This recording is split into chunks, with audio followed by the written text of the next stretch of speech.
ये कहानी है हमारे हीरो संग जीन वू की, जो कि एक ई रैंक हंटर है, जिसे दुनिया का सबसे कमजोर हंटर माना जाता है। लेकिन फिर भी वह अपने परिवार की जिम्मेदारी निभाने के लिए लगातार हंटर के रूप में काम करता है, क्योंकि अपने पिता के गायब होने के बाद वह अकेला ही घर में कमाता है। उसे अपनी माँ के इलाज के लिए पैसे चाहिए होते हैं, जो कि कोमा में है, और अपनी बहन को पढ़ाने की जिम्मेदारी भी उसी के ऊपर होती है।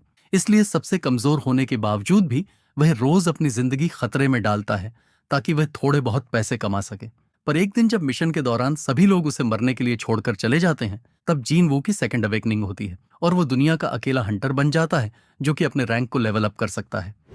कहानी की शुरुआत में हमें 3 साल पहले का सीन दिखाया जाता है, जहां हम एक आइलैंड पर हंटर्स को कई सारे एंट मॉन्स्टर्स से लड़ते हुए देखते हैं। लेकिन वो एंट मॉन्स्टर्स बहुत ज्यादा स्ट्रांग होते हैं, इसीलिए उन पर हंटर्स के हमले का कोई असर नहीं होता और वो आसानी से हंटर्स को हरा देते हैं और कईयों को बुरी तरह से घायल कर देते हैं। तभी हम देखते हैं कि एक बंदा वहां मरने ही वाला होता है। तभी वहां पर एक हीलिंग हंटर पहुंच जाता है और वो उसे बचाकर उसके जख्मों को तुरंत ही हील भी कर देता है।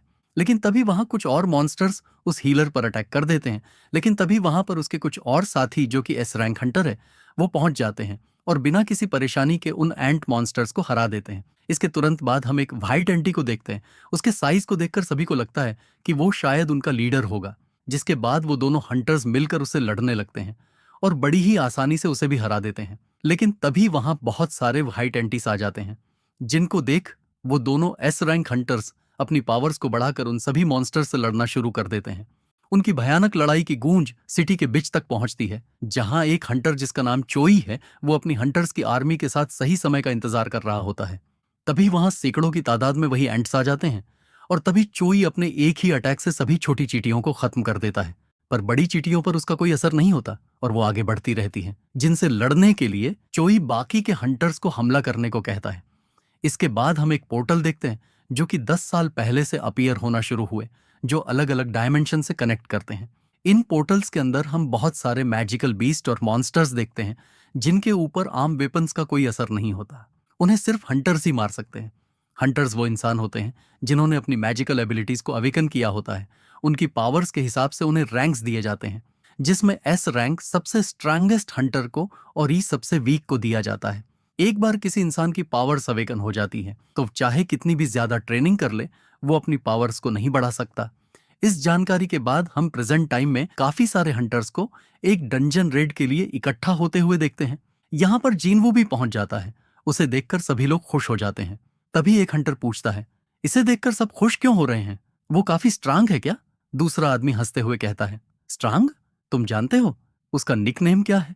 World's weakest hunter. उसके आने का मतलब यह है कि यह डंजन काफी कमजोर होने वाला है, तो किसी को कोई फिक्र करने की जरूरत नहीं है। चलो ज्यादा नहीं बोलते हैं, कहीं वो सुन ना ले। जिनवू, गधों, मैं तुम्हारी सारी बातें सुन रहा हूं। इतना चिल्ला चिल्ला के जो बोल रहे हो तुम लोग। तभी वहां पर जूही पहुंच जाती है, जो जिनवू को उसकी चोट के लिए डांट लगाने लगती है। उसके पूछने पर जिनवू बताता है, मैं असल में एक ई रैंक डंजन में घायल हुआ था। वहां कोई हीलर भी नहीं लेके गया था, क्योंकि उनके पास एक हाई रैंकर था। जूही, एक हाई रैंकर होने का मतलब ये तो नहीं कि वो हीलर नहीं लेके जाएंगे। जिनवू, ऐसा मेरे साथ इसलिए हुआ था क्योंकि मैं कमजोर हूं। अब तो मुझे इसकी आदत हो गई है। यह सुनकर जूही कुछ बोल नहीं पाती। तभी सभी लोग रेड पर जाने के लिए तैयार हो जाते हैं, जिनके सामने एक हंटर खड़ा हो जाता है, जिसका नाम मिस्टर सॉन्ग होता है। वो सबको बताता है कि वो टीम को लीड करेगा, किसी को कोई तकलीफ तो नहीं है। पर क्योंकि वो सबसे स्ट्रांग था, सब उसके लीडर बनने के लिए मान जाते हैं। इसके बाद सभी लोग डंजन के अंदर एक एक करके एंटर करते हैं। पर जिनवू बाहर खड़ा होकर सोचता रहता है, उसकी ये छोटी सी नाइफ, जिसकी मैजिकल एनर्जी भी बहुत कम है, इसकी मदद से वो सरवाइव कैसे करेगा? पर वो अपनी इनकम से यही अफोर्ड कर सकता है। आखिर वो लंबी सांस भरता है और पोर्टल के अंदर चला जाता है। इसके बाद हम हंटर एसोसिएशन के चेयरमैन को देखते हैं, जो बताते हैं कि मॉन्स्टर्स को मारने के बाद उनसे माना क्रिस्टल्स और जेम्स गिरते हैं, जिन्हें वो हंटर्स गिल्ड को देकर काफी सारे पैसे कमाते हैं। इन क्रिस्टल्स का यूज करके वेपन्स और मैजिकल आइटम्स बनते हैं, जो कि ताकतवर मॉन्स्टर्स को हराने में काम आते हैं। मॉन्स्टर जितना ज्यादा स्ट्रांग होता है, उसकी गिराई हुई मैजिकल आइटम्स उतनी ही ज्यादा कीमती होती है। उसी दौरान जिनवू एक गॉब्लिन को हरा देता है, जिससे उसे एक माना क्रिस्टल मिलता है। लेकिन तभी एक गॉब्लिन जिनवू के ऊपर हमला कर देता है, जिसे वो ब्लॉक तो कर देता है, पर इससे उसकी नाइफ पर क्रैक आ जाता है। किसी तरह जिनवू उस गॉब्लिन के अटैक्स को डॉज करता रहता है और मौका मिलते ही उसके ऊपर हमला कर देता है। पर उस क्रैक की वजह से उसकी नाइफ टूट जाती है और वो गॉब्लिन उसे बुरी तरह से घायल कर देता है, पर इससे पहले कि वो परलोक सिधार जाए, एक हंटर आकर उसे बचा लेता है और जूही से कहता है कि वो जिन्वू को जल्दी से हील करे। जूही उसे हील करने लगती है और जिन्वू देखता है कि बाकी सभी हंटर्स मॉन्स्टर्स से लड़ रहे हैं और कुछ ही समय में वो सभी मिलके उस डंजन के बॉस को हरा देते हैं। जिन्वू के घावों को देखकर जूही उसे डांट लगाती है और कहती है, अगर ऐसा ही चलता रहा तो एक दिन ये सचमुच बहुत बड़ी प्रॉब्लम बन जाएगी। उसके बाद जिन्वू बाकी हंटर्स को देखता है, जहां सब अपनी अपनी लूट के बारे में बात कर रहे होते हैं। यह सब देखकर वो उदास हो जाता है और मन ही मन सोचता है कि रेड खत्म हो गई और मैं सिर्फ एक ई रैंक क्रिस्टल ही ले पाया। मैंने क्या अपनी जिंदगी खतरे में सिर्फ इसके लिए डाली थी। तभी एक बंदा सभी हंटर्स को आवाज लगाता है और उन्हें बताता है कि यहाँ एक गुफा है।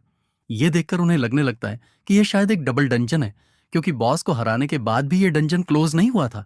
तभी सॉन्ग सबको बताता है, ऐसी सिचुएशन में प्रोटोकॉल है कि हम इसे हंटर एसोसिएशन को रिपोर्ट करें और उनकी इंस्ट्रक्शन का वेट करें, लेकिन फिर सारी लूट भी उन्हें ही मिल जाएगी। तभी एक हंटर कहता है कि यह तो एक डी रैंक डंजन है, इसमें भला डरने की क्या जरूरत है। उस पे सॉन कहता है, फिर भी ये काफी खतरनाक हो सकता है, तो हम सब वोट करेंगे। इसके बाद सभी एक एक करके वोट करते हैं। वोट में 6 लोग जाने को तैयार थे और 6 लोग नहीं, पर अभी तक जिन्वू ने वोट नहीं किया था। सॉन्ग जिन्वू से कहता है, अब सब कुछ तुम पर है।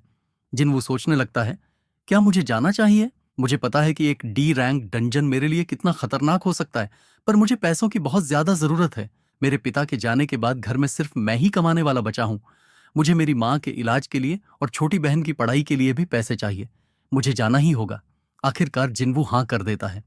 इसके बाद हम एक फैसिलिटी को देखते हैं, जहां काफी लोग जिन्होंने अभी अभी अपनी पावर्स अवेकन की है, वो अपनी एबिलिटीज को चेक करा रहे होते हैं और उसी फैसिलिटी के बाहर ही कई गिल्ड के लोग उन्हें रिक्रूट करने की कोशिश कर रहे होते हैं। उनमें से एक रिक्रूटर किसी को फोन लगाता है और बताता है कि एक बी रैंक हंटर और 2 सी रैंक हंटर्स उसने रिक्रूट कर लिए हैं। जिसे उसने फोन लगाया था वो मिस्टर चॉई हैं, जो उस रिक्रूटर को बताते हैं कि जेंडर और एज को दरकिनार करके उन सभी को रिक्रूट करो जिनमें टैलेंट है। तभी हम देखते हैं कि कुछ चोर एक लड़की का पर्स छीन कर भाग रहे होते हैं, लेकिन तभी उनके सामने हंटर चा पहुंच जाती है और वो आसानी से उन चोरों से उस लड़की का पर्स छीन लेती है। लेकिन जब वो पर्स वापस कर रही थी, तभी वहां मौजूद लोग उसका चेहरा पहचान जाते हैं और उसे चारों तरफ से घेर लेते हैं। भीड़ को देखकर वो बेचारी नर्वस हो जाती है और छलांग लगाकर वहां से निकल जाती है। दूसरी तरफ डंजन में सभी लोग केव के अंदर जा रहे हैं। जिन्वू, सॉरी जूही, मेरे वोट की वजह से तुम्हें भी अंदर आना पड़ा। क्या तुम ठीक हो? जूही, ठीक? मैं कैसे ठीक हो सकती हूं? अगर उस गॉब्लिन का हमला थोड़ा सा भी ऊपर होता तो तुम मारे जा चुके होते। तुम्हें पता भी है मैंने कितनी मुश्किल से तुम्हें हील किया है। जूही की डांट सुनकर जिन्वू समझ जाता है कि वो सिर्फ बी रैंक हीलर जूही की वजह से ही अभी तक जिंदा है और वो फिर से माफी मांगता है। जूही, अगर तुम माफी मांगना चाहते हो तो मुझे कभी खाने पर लेकर जाना।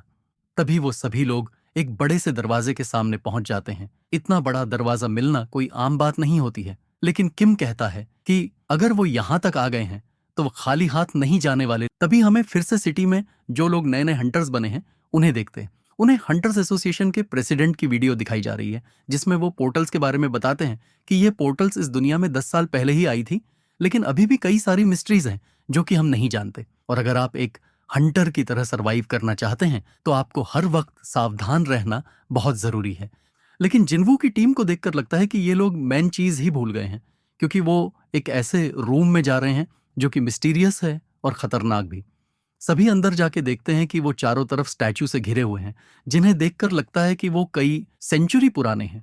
जिन्वू वहां के सबसे बड़े स्टैचू के सामने जाके खड़ा हो जाता है। वहीं जूही को इन सब की वजह से घबराहट होने लगती है। सभी लोग सोच में पड़ जाते हैं कि बॉस है कहां। वहीं सॉन्ग जमीन की ओर देखता है, जो कि देखने में मैजिक सर्कल जैसा लगता है। तभी उन सभी को एक स्टैचू के पास एक टैबलेट पर कुछ लिखा हुआ दिखता है। उसमें किसी गॉड को वर्शिप करने के तरीके लिखे हुए होते हैं, जिन्हें कि सॉन्ग पढ़ने लगता है। पहला, भगवान की पूजा करो। दूसरा, भगवान की प्रशंसा करो। और तीसरा, भगवान में विश्वास रखो। तभी जूही जिन्वू से कहती है कि उसने स्टैचू की आंखों को मूव करता हुआ देखा। वो स्टैचू हमें देख रहा था। सॉन्ग, जो भी इन बातों को ओबे नहीं करेगा वो इस जगह से कभी बाहर नहीं जा पाएगा। वो जैसे ही इतना पढ़ता है, दरवाजा अचानक से बंद हो जाता है। ये देखकर सभी लोग डर जाते हैं और एक हंटर कहने लगता है कि इसी वजह से मैं यहां आना नहीं चाहता था। ये सारे ट्रेजर तुम ही रखो, मैं जा रहा हूं यहां से। और वो दरवाजे को धक्का देता है। तभी एक स्टैचू उसके ऊपर हमला कर देता है और हम देखते हैं कि उसका सर उसके धड़ से अलग हो चुका है। ये देखकर वहां मौजूद सभी हंटर्स की फट जाती है और वो सब लोग डर के मारे चिल्लाने लगते हैं। जिनवू खुद से, उस हंटर का रैंक क्या था? उस स्टैचू ने इतनी जल्दी कैसे उसे हरा दिया? वो मुझसे तो बहुत ज्यादा ताकतवर होगा, लेकिन वो भी पलक झपकते ही मारा गया। ये क्या हो रहा है? ये तो एक डी रैंक डंजन था ना, इसमें तो ऐसा होना ही नहीं चाहिए। तभी उसे जूही की बात याद आती है और वो पीछे बड़े वाले स्टैचू को देखता है। तभी उस स्टैचू की आंखें जिनवू को देखने लगती हैं, जिससे जिनवू और भी ज्यादा डर जाता है और वो अपने पास्ट एक्सपीरियंस के बारे में सोचने लगता है। मैं पहले भी जिंदगी और मौत की सिचुएशन से गुजर चुका हूं। मैं अपने पहले ही मिशन में टीम से अलग हो गया था, जिसकी वजह से मुझे एक ई रैंक मॉन्स्टर ने इतनी बुरी तरह से घायल किया था कि मुझे 4 हफ्तों तक हॉस्पिटल में रहना पड़ा। एक लो रैंक डंजन में भी जाना मेरे लिए जिंदगी और मौत का सवाल है। हंटर्स जो मॉन्स्टर्स को मारकर पैसे कमाते हैं, वो बेहतर गियर्स और वेपन्स में खर्च करते हैं ताकि वो और भी ज्यादा ताकतवर मॉन्स्टर्स को हरा सकें। मुझे सरवाइव करने के लिए हर वक्त चौकन्ना रहना पड़ता है।